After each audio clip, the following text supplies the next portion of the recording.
দ্বিতীয় বিশ্বযুদ্ধের এই তাণ্ডব দেখে জাতিসংঘ প্রতিষ্ঠিত হয় এবং বিশ্বের শান্তি সৃষ্টির লক্ষ্যে জাতিসংঘ কাজ করে যাচ্ছে। ইতিমধ্যে পৃথিবীতে যেন আর কোনো দেশ পারমাণবিক শক্তিধর না হতে পারে সেই বিষয়ে জাতিসংঘ কড়াকড়ি আরোপ নিষেধ করেছে। এদিকে জার্মানি 1941 সালে দ্বিতীয় বিশ্বযুদ্ধের সময় রাশিয়ার সাথে আক্রমণ চুক্তি করলেও পরে 1941 সালে সোভিয়েত ইউনিয়নে আক্রমণ করে বসে। এর ফলে রাশিয়া বিশাল ক্ষতির মুখে পড়ে, প্রায় 27 মিলিয়ন মানুষ নিহত হয়। কিন্তু শেষ পর্যন্ত দ্বিতীয় বিশ্বযুদ্ধে জার্মানি পরাজিত হয়। এই যুদ্ধ শেষে রাশিয়া সুপার পাওয়ারে পরিণত হয়, অর্থাৎ আমেরিকার পরে রাশিয়ার অবস্থান। পুরো ইতিহাস জানতে হলে আমাদের এই ভিডিওগুলো লং হবে, তাই আমরা আন্তরিকভাবে আপনাদের কাছে দুঃখিত। একটু কষ্ট করে হলে আমাদের সম্পূর্ণ ভিডিওগুলো দেখবেন। ধন্যবাদ। Today we're exploring the distance between Russia and Germany. As you can see on the map, these two countries are quite far apart.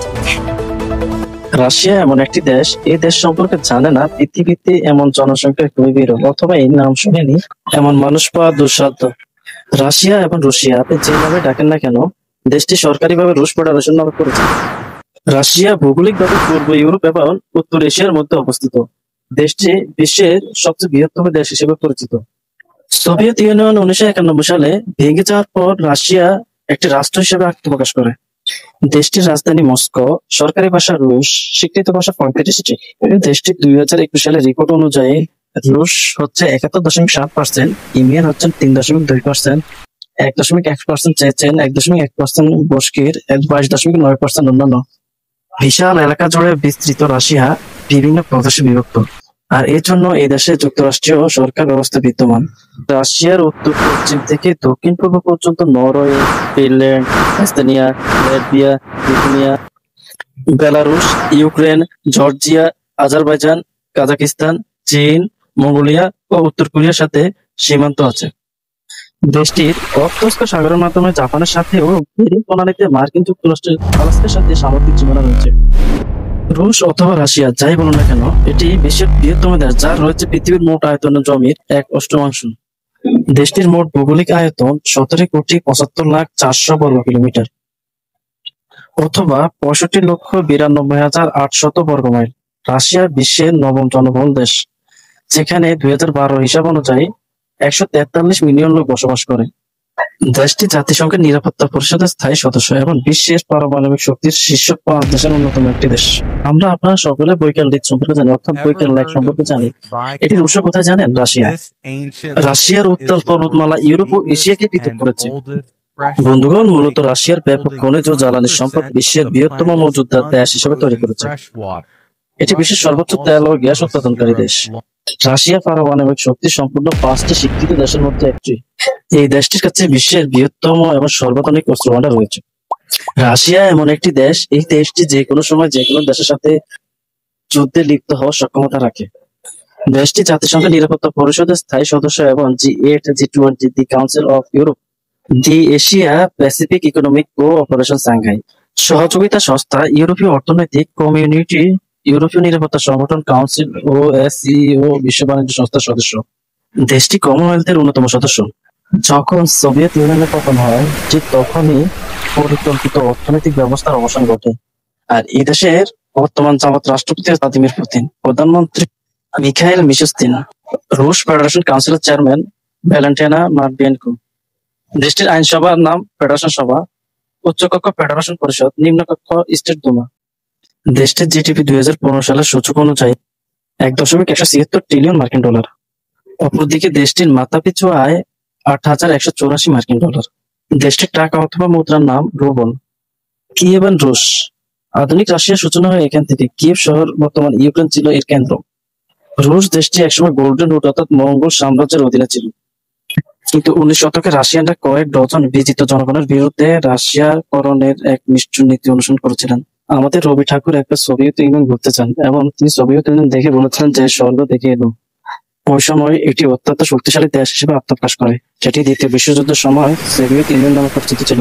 আর ঠিক এই সময় নাৎসি জার্মানির পতন অনিবার্য হয়ে পড়ে এবং পরিশেষে জার্মানির পরাজয় বরণ করেন। দেশটির ইতিহাস শুরু হয় 3য় ও 8ম খ্রিস্টাব্দের মধ্যবর্তী সময়, যেখানে পূর্ব স্লাভেদের মাধ্যমে যারা ইউরোপে একটি স্বীকৃত জাতি হিসেবে পরিচিত ছিল।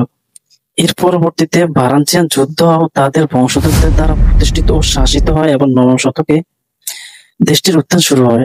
988 খ্রিস্টাব্দে বাইজেন্টাইন সাম্রাজ্য থেকে খ্রিস্টানদের মূল ধর্মীয় সংস্কৃতি গৃহীত হয়। অষ্টাদশ শতক পর্যন্ত এই জাতিটি বিজয়, আত্মসাৎ এবং অন্বেষণের মাধ্যমে ব্যাপকভাবে সাম্রাজ্য সম্প্রসারণ করে। ইউরোপের পোল্যান্ড থেকে উত্তর আমেরিকার আলাস্কা পর্যন্ত, যা ছিল ইতিহাসের তৃতীয় বৃহত্তম সাম্রাজ্য। 2003 সালে রুশ সরকার ইউগোস্লাভের তেল কোম্পানিটি সম্পূর্ণভাবে ভেঙে দিলে রাশিয়ার অর্থনীতি আবার এক না এক তান্ত্রিকতার দিকে মোড় নেয়। 1998 সালে রাশিয়ার অর্থনৈতিক ধস নামে। বিশ্ববাজারে তেলের উচ্চ মূল্যের কারণে রাশিয়া এই বিপর্যয় কাটিয়ে ওঠে। রাশিয়া অর্থনৈতিক সংস্কারের প্রয়োজন থাকলেও প্রায় এক দশক যাবৎ দেশটির অর্থনীতিতে ভালো প্রবৃদ্ধি অর্জিত হয়েছে। 2006 সালে এর প্রবৃদ্ধির হার ছিল 7%। রুশের অর্থনীতি বিশ্বের 10ম বৃহত্তম অর্থনীতি। 21 শতকের শুরু থেকে সুস্থ রাজনৈতিক ভারসাম্য এবং অভ্যন্তরীণ ব্যবস্থাপনা রাশিয়ার অর্থনীতিকে ব্যাপকায়নে ভূমিকা রেখেছে। 2000 সালে রাশিয়ার জনগণের মাসিক গড় প্রতি আয় ছিল $80, যেটা 2010 সালে এসে দাঁড়ায় $21,192 অথবা $750 ইউএস ডলার। দর্শক বলে রাখি যে 1998 সালে সোভিয়েত ইউনিয়ন ভেঙে যাওয়ার পর রাশিয়ার জাতীয় দারিদ্র সীমার নিচে ছিল প্রায় 40% মানুষ, যা 2010 সাল নাগাদ 13% এসে নেমে যায়। 2006 সালের মধ্যে রাশিয়া তার বৈদেশিক ঋণের অধিকাংশই মিটিয়ে ফেলতে সক্ষম হয়। এছাড়া 1990 এর পর থেকে উল্লেখযোগ্য হারে তেমন অবকাঠামোগত উন্নয়ন হয়নি। তবে রাশিয়ার সরকার 2020 সালের মধ্যে $1 ট্রিলিয়ন অবকাঠামোগত উন্নয়নের জন্য বাজেট ঘোষণা করেছে। সোভিয়েত ইউনিয়ন অর্থাৎ রাশিয়া প্রথম বিশ্বযুদ্ধে জড়িয়ে পড়ে, আর এই যুদ্ধের সময় রাশিয়ার অভ্যন্তরে বলশেভিক বিপ্লব শুরু হয়। আর এই প্রথম বিশ্বযুদ্ধ সংঘটিত হওয়ার সময় এই বিপ্লবের ফলে রাশিয়ার অভ্যন্তরীণ অর্থাৎ সোভিয়েত ইউনিয়নের অভ্যন্তরে অস্থিরতা বিরাজ করতে থাকে। আর এই অস্থিরতার জেরে রাশিয়া প্রথম বিশ্বযুদ্ধ থেকে নিজেকে গুটিয়ে নেয়, অর্থাৎ গুছিয়ে নেয়। আর এই বিপ্লবের পর ভ্লাদিমির লেনিন নেতৃত্বে USSR, union of Soviet socialist Republic গঠিত হয়। 1945 সাল থেকে 1991 সাল রাশিয়া ছিল যুক্তরাষ্ট্রের প্রধান প্রতিদ্বন্দ্বী। 1991 সালে আফগানিস্তানের যুদ্ধের পর সোভিয়েত ইউনিয়ন পুরোপুরি ভেঙে যায়। এরপর রুশ অথবা রাশিয়ার নামে আত্মপ্রকাশ করে। 2000 সালের পর থেকে রাশিয়ার সবচেয়ে প্রভাবশালী নেতা ছিলেন ভ্লাদিমির পুতিন, যিনি বর্তমান 2025 সালে রাশিয়ার প্রেসিডেন্ট। রাশিয়া বিশ্বের দ্বিতীয় বৃহত্তম সামরিক শক্তিধর দেশ, অর্থাৎ যুক্তরাষ্ট্রের পরে রাশিয়ার অবস্থান। অর্থাৎ চীন, ইন্ডিয়া, পাকিস্তানের চেয়েও রাশিয়ার সামরিক শক্তিতে অনেক এগিয়ে। তাদের কাছে আছে বিশ্বের সবচেয়ে বেশি পারমাণবিক অস্ত্র, প্রায় 5,500 ওয়ারহেড। আছে বিশ্বের অত্যাধুনিক অস্ত্র সরঞ্জাম, আছে তাদের অত্যাধুনিক প্রযুক্তি। সাম্প্রতিক সময়কালে রাশিয়া এবং ইউক্রেনের যে যুদ্ধ সংঘটিত হচ্ছে বা চলমান, এই যুদ্ধে ইউক্রেনকে রাশিয়া প্রায় নাস্তানাবুদ করে যায়। আকাশপথ এবং স্থলপথে রাশিয়ার একের পর এক আক্রমণে ইউক্রেন বিধ্বস্ত এবং ধ্বংসযোগ্য একটি মৃত নগরীতে পরিণত হয়েছে।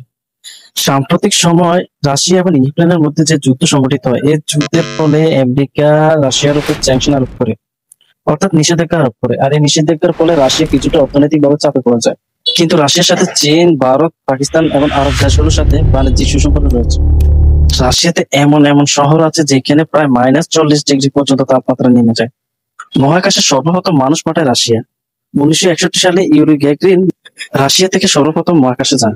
এদিকে সাইবেরিয়ার বিস্তীর্ণ বিশাল মরুভূমি রাশিয়ার বিশাল এলাকা দখল করে আছে। সম্মানিত প্রিয়তা, আমরা আপনারা সকলে বৈকাল রেড সম্পর্কে জানি, অর্থাৎ বৈকাল লাইট সম্পর্কে জানি। এটির উৎস কোথায় জানেন? রাশিয়ায়। রাশিয়ার উত্তর পর্বতমালা ইউরোপ ও এশিয়াকে পৃথক করেছে।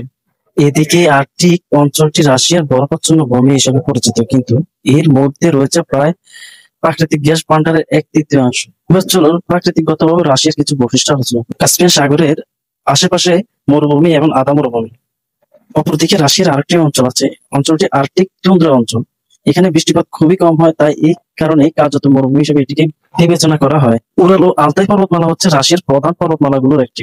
এছাড়াও এখানে ককেসাস পর্বতমালারও অংশ রয়েছে। প্রথমে শুরু করি বিশ্বের সুপার পাওয়ার আমেরিকাকে নিয়ে। যদি আমেরিকাকে 2 বার, অর্থাৎ আমেরিকার মানচিত্র ভৌগোলিক অবস্থানকে 2 বার রাশিয়ার ভৌগোলিক অবস্থানে অ্যাড করা হয়, তবুও রাশিয়ার সমান হবে না আমেরিকা। যদি আমরা মজার চলে কানাডাকে বা কানাডার মানচিত্রকে 2 বার রাশিয়ার মানচিত্রের সাথে অ্যাড করি, তবুও 2টি কানাডা রাশিয়ার ভিতরে ঢুকে যাওয়া সম্ভব। শখের বসে আপনি যদি অস্ট্রেলিয়ার মানচিত্রকে রাশিয়ার মানচিত্রে অ্যাড করেন, এভাবে 2টি অস্ট্রেলিয়া মহাদেশকে রাশিয়ার অন্তর্ভুক্ত করা যাবে। রাশিয়া এতটাই বড়।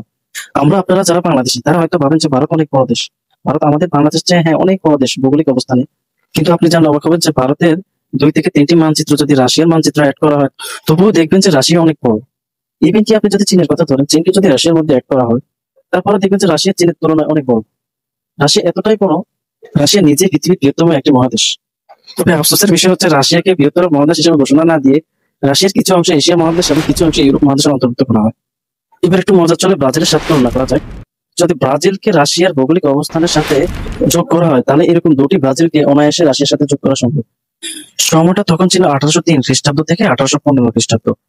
বিশ্ববিখ্যাত নেপোলিয়ন ইউরোপ দখল করতে চাইলে রাশিয়া তার পথে দাঁড়ায়, অর্থাৎ নেপোলিয়নের পথের কাঁটা হয়ে দাঁড়ায় সোভিয়েত ইউনিয়ন।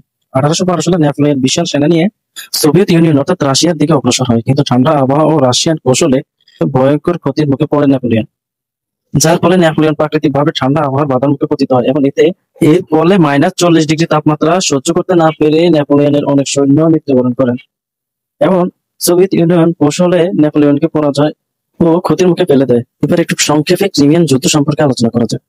সময়টা ছিল 1853 থেকে 1856। রাশিয়ার প্রতিপক্ষ ছিল ব্রিটেন, ফ্রান্স এবং অটোমান সাম্রাজ্য অর্থাৎ তুরস্ক। রাশিয়া চেয়েছিল কৃষ্ণ সাগরের বন্দর এবং ভূমধ্য সাগরের প্রবেশাধিকার। যেহেতু রাশিয়ার আয়তন মধ্য এশিয়া থেকে পূর্ব ইউরোপ পর্যন্ত বিস্তৃত, তাই তারা এই দাবি দাওয়া তুলতেই পারে, কিন্তু এতে ক্রিমিয়ান যুদ্ধ সংঘটিত হয়। আর এই যুদ্ধে ব্রিটেন, ফ্রান্স, অটোমান সাম্রাজ্য রাশিয়ার বিপক্ষে চলে যায় এবং যুদ্ধ সংঘটিত হয় এবং এতে রাশিয়াকে তারা পরাজিত করেন। এবার আসে প্রথম বিশ্বযুদ্ধের ঘটনায়। প্রথম বিশ্বযুদ্ধ শুরু হয় 1914 থেকে 1918 সালে। প্রতিপক্ষ ছিল রাশিয়া, জার্মানি, অস্ট্রিয়া ও হাঙ্গেরি। রাশিয়া ছিল তার মিত্রপক্ষ এলিট ফোর্স এর সদস্য। যুদ্ধের মধ্যে রাশিয়া বিপ্লব শুরু হয় 1917 সালে। এই বিপ্লব তীব্র আন্দোলনের রূপ নেয়, যার ফলে রাশিয়া এই যুদ্ধ থেকে সরে যায়। কিন্তু সোভিয়েত ইউনিয়নের অভ্যন্তরীণ আন্দোলন অর্থাৎ যে বিপ্লব সংঘটিত হয়, এতে প্রায় 20 লাখেরও বেশি মানুষ বা সৈন্য নিহত হয়। আর এই প্রথম বিশ্বযুদ্ধ এবং বিপ্লবের পরে সোভিয়েত ইউনিয়নের জন্ম হয়। এবার একটু সংক্ষেপে দ্বিতীয় বিশ্বযুদ্ধ সম্পর্কে আলোচনা করা যায়। তখন সময়টা ছিল 1939 থেকে 1945 সাল। শুরু হয় দ্বিতীয় বিশ্বযুদ্ধ। আর এই যুদ্ধে British, France, Germany, Japan, America, Russia সহ বিশ্বের বিভিন্ন দেশ অংশগ্রহণ করে। আর এই যুদ্ধের ভয়াবহতা এতটাই বেশি ছিল যে সারা বিশ্বকে এক মৃত্যুর নগরীতে পরিণত করেছে। এই যুদ্ধের তাণ্ডব এতটা ভয়াবহ ছিল যে আমেরিকা জাপানের উপর 2টি অমানবিক বোমা নিক্ষেপ করে। এর ফলে জাপানের হিরোশিমা এবং নাগাসাকি এখানে মানুষের জন্মহার একেবারে কমে যায়। এই বোমার তেজস্ক্রিয়তায় প্রতিবন্ধী এবং বিকলাঙ্গ শিশু জন্মগ্রহণ করত। দ্বিতীয় বিশ্বযুদ্ধের এই তাণ্ডব দেখে জাতিসংঘ প্রতিষ্ঠিত হয় এবং বিশ্বের শান্তি সৃষ্টির লক্ষ্যে জাতিসংঘ কাজ করে যাচ্ছে। ইতিমধ্যে পৃথিবীতে যেন আর কোনো দেশ পারমাণবিক শক্তিধর না হতে পারে সেই বিষয়ে জাতিসংঘ কড়াকড়ি আরোপ নিষেধ করেছে। এদিকে জার্মানি 1941 সালে দ্বিতীয় বিশ্বযুদ্ধের সময় রাশিয়ার সাথে আক্রমণ চুক্তি করলেও পরে 1941 সালে সোভিয়েত ইউনিয়নে আক্রমণ করে বসে। এর ফলে রাশিয়া বিশাল ক্ষতির মুখে পড়ে, প্রায় 27 মিলিয়ন মানুষ নিহত হয়। কিন্তু শেষ পর্যন্ত দ্বিতীয় বিশ্বযুদ্ধে জার্মানি পরাজিত হয়। এই যুদ্ধ শেষে রাশিয়া সুপার পাওয়ারে পরিণত হয়, অর্থাৎ আমেরিকার পরে রাশিয়ার অবস্থান। পুরো ইতিহাস জানতে হলে আমাদের এই ভিডিওগুলো লং হবে, তাই আমরা আন্তরিকভাবে আপনাদের কাছে দুঃখিত। একটু কষ্ট করে হলে আমাদের সম্পূর্ণ ভিডিওগুলো দেখবেন। ধন্যবাদ। পরিশেষে আফগানিস্তান এবং সোভিয়েত ইউনিয়নের যুদ্ধ সম্পর্কিত সংক্ষিপ্ত আলোচনা করতে চাই। তখন সময়টা 1979 থেকে 1989। এই সময় রাশিয়া চেয়েছিল আফগানিস্তানকে আক্রমণ এবং দখল করার জন্য, কিন্তু সোভিয়েত ইউনিয়ন এতে আফগান তালেবান মুজাহিদগণদের বাধার সম্মুখীন হয় এবং আফগান তালেবান মুজাহিদগণদেরকে আমেরিকান প্রত্যক্ষ এবং পরোক্ষভাবে সমর্থন জানান। অর্থাৎ আমেরিকার মূল লক্ষ্য এবং উদ্দেশ্য ছিল যে রাশিয়াকে হটানো, রাশিয়াকে আফগানিস্তান থেকে হটানো এবং আমেরিকা এই আফগানিস্তানকে রাজত্ব করার। তাই এর ফলে আফগানিস্তান এবং রাশিয়ার মধ্যে অর্থাৎ সোভিয়েত ইউনিয়নের মধ্যে যে সংগঠিত যুদ্ধ শুরু হয়, এই যুদ্ধে আমেরিকা সম্পূর্ণভাবে তালেবান মুজাহিদগণদেরকে সমর্থন জানান এবং অস্ত্র-শস্ত্র দিয়ে সাহায্য সহযোগিতা করে থাকেন, যার ফলে এই যুদ্ধ দীর্ঘদিন ধরে চলতে থাকে। প্রায় 10 বছর ধরে এই যুদ্ধ চলতে থাকে। এই যুদ্ধে সোভিয়েত ইউনিয়ন প্রচুর অর্থনৈতিকভাবে ক্ষতির সম্মুখীন হয়। আফগানিস্তান তো দখল করতে পারেনি, বরং সোভিয়েত ইউনিয়ন এই আফগানিস্তান যুদ্ধের মধ্যে দিয়ে ভেঙে যায়। যুদ্ধ শেষে সোভিয়েত ইউনিয়ন আফগানিস্তান থেকে সরে আসে এবং সোভিয়েত ইউনিয়ন ভেঙে যায়। রাশিয়া নামক নতুন একটি রাষ্ট্র জন্ম হয়। এই যুদ্ধে আফগানিস্তানের সাথে সোভিয়েত ইউনিয়ন হেরে যাওয়ার পর অর্থাৎ পরাজয় বরণ করার পর সোভিয়েত ইউনিয়নের বিভিন্ন অঞ্চলের মানুষগণ সোভিয়েত ইউনিয়ন থেকে সরে এসে স্বাধীন রাষ্ট্রের ঘোষণা দেন এবং অনেকগুলো রাষ্ট্র জন্ম হয়। এর পাশাপাশি সোভিয়েত ইউনিয়ন নাম বদলে দেশটি রাশিয়া নামে আত্মপ্রকাশ করে। তবে বর্তমানে রাশিয়া অর্থনৈতিক এবং রাজনৈতিকভাবে খুব ভালো একটা অবস্থানে আছে। রাশিয়া বিশ্বের 3য় সুপার পাওয়ার হিসেবে পরিচিত। অর্থাৎ আফগান যুদ্ধের পর থেকে রাশিয়াকে তারা নতুন করে সাজান এবং রাশিয়াকে তারা বিশ্বের 3য় সুপার পাওয়ার শক্তিধর হিসেবে জানান দিতে সক্ষম হন। অন্যদিকে আফগানিস্তান থেকে সোভিয়েত ইউনিয়ন পরাজয় এবং পিছু হটলেও তালেবান ক্ষমতায় আসে আমেরিকার মদদে। কিন্তু কয়েক বছর তালেবান সরকার শাসন করার পরে আমেরিকার হস্তক্ষেপে আবার তালেবানকে ক্ষমতা থেকে সরিয়ে দেওয়া হয়। সম্মানিত প্রিয় শ্রোতা, আমাদের ভিডিওগুলো যদি আপনাদের ভালো লেগে থাকে তাহলে অবশ্যই একটি লাইক, শেয়ার এবং একটা সাবস্ক্রাইব করে দেবেন। ধন্যবাদ। আল্লাহ হাফেজ।